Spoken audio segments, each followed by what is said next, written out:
এবার ট্যাংরা কাণ্ডের ছায়া বীরভূমে। সাত সকালে ঘরের ভিতর থেকে উদ্ধার হয় একই পরিবারের 3 জনের মৃতদেহ।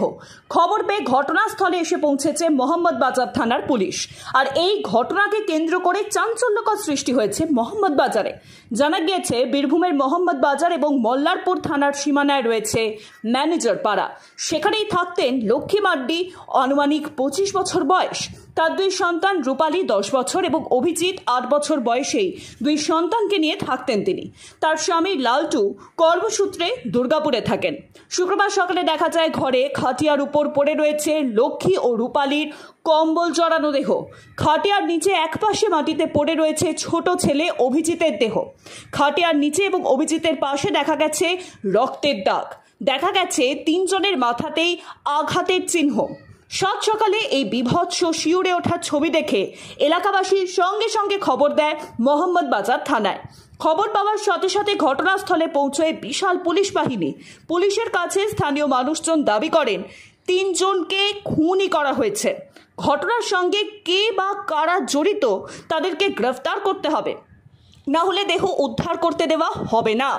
রীতিমতো উত্তপ্ত হয়ে ওঠে এলাকা। যদিও পুরো ঘটনার তদন্ত শুরু করেছে বীরভূম জেলা পুলিশ। যদিও প্রাথমিকভাবে পুলিশ মনে করছে ভারী কোনো বস্তু দিয়ে আঘাত করে খুন করা হয়েছে 3 জনকে, কিন্তু কেন তা এখনও ধোঁয়াশা। ইতিমধ্যেই মৃতের স্বামীকেও খবর দেওয়া হয়েছে। অবিলম্বে রহস্যভেদ হবে বলে আশাবাদী পুলিশ। কিন্তু ঠিক কী কারণে, কিভাবেই বা মৃত্যু হলো, কেন এই ঘটনা ঘটলো, নেপথ্যে কে বা কারা জড়িত, উঠছে নানা প্রশ্ন। কি দেখলেন? দেখুন, আমি কলকাতার উদ্দেশ্যে রওনা দিয়েছিলাম। এখানে ক্রস করছিলাম, এরকম সময় আমাকে আমাদের পার্টির অন্যতম কার্যকর্তা শুভ্রাংশু চৌধুরী ফোন করলেন। আমি এসে হতবাক দেখে যে এখানে মোহাম্মদবাজারের আইসি সাহেব উপস্থিত আছেন। একটা মহিলা রক্তাক্ত অবস্থায় পড়ে আছে সেই খাটির নিচে।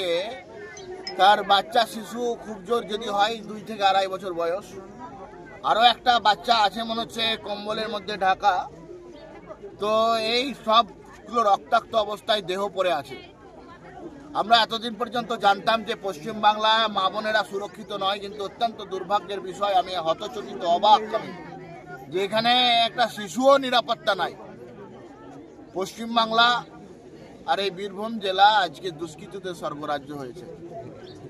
এরা শিশুদেরকেও মারতে পর্যন্ত এদের বুক কাঁপে না, হৃদয় কাঁপে না।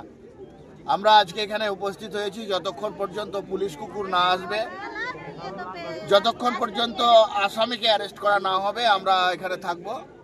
স্বাভাবিকভাবে আমরা আমাদেরকে আন্দোলন করব এবং সংগঠিত করব মানুষকে, যে এইভাবে বাংলার মানুষ আজকে এই বাচ্চাটা হয়েছে, আগামীকালকে আমার বাড়ির বাচ্চাও কিন্তু নিরাপদ থাকবে না।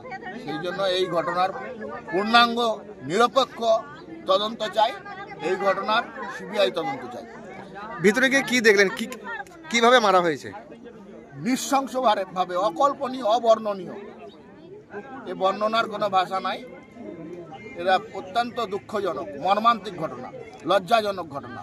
এ মধ্যযুগীয় বর্বরতাকে হরণ করবে।